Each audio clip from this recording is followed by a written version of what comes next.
Hey everyone, thanks for checking out my video for the Ultimate LCD Gaming Table. Just wanted to kind of give you a brief overview of how the table works and hopefully inspire other people to make similar type tables.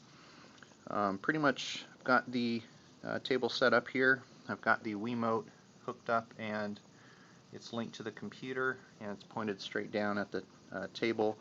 Now I use a program called Boonjin Smoothboard to actually get the input from the infrared emitters into the Wii Remote and then of course into the computer. I'll put a link on the site to that.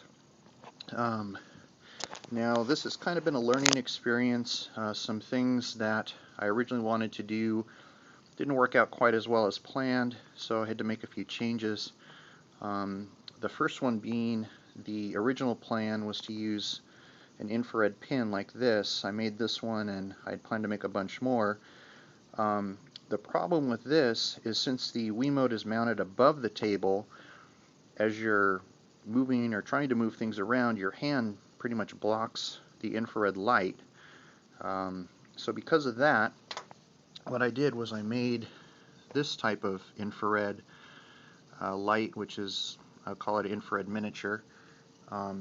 And I've got another one over here set up next to a miniature, so you can see they're about the same size, and that was kind of my plan.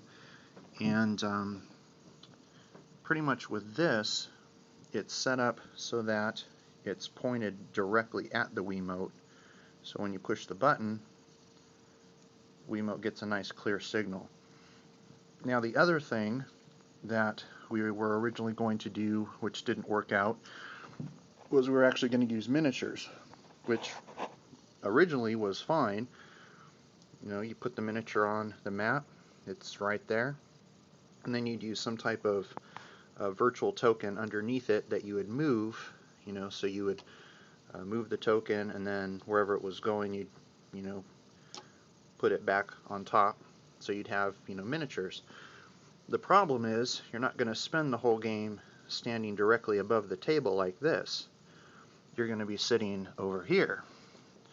And as you can see, as soon as you move from directly above the table, there's some distortion here, so you're not sure which square you're actually in. And it looks like the miniature is kind of just floating in space, mainly because the glass is raised about 1/8 of an inch above the table, and then the actual LCD screen, I don't know if you can really see it here, but it's sunk in about 1/4 of an inch from the frame, so there's about an inch gap between the actual screen and the top of the glass. So because of that, we did away with using regular miniatures and we went to a strictly virtual miniature system, and you can find hundreds of them on the internet. Some are free, some you have to buy, but as you can see, I've got a couple here, and then there's also monsters. I've got an owl bear over here, and I will now show you how the system actually works as far as the infrared input for the table.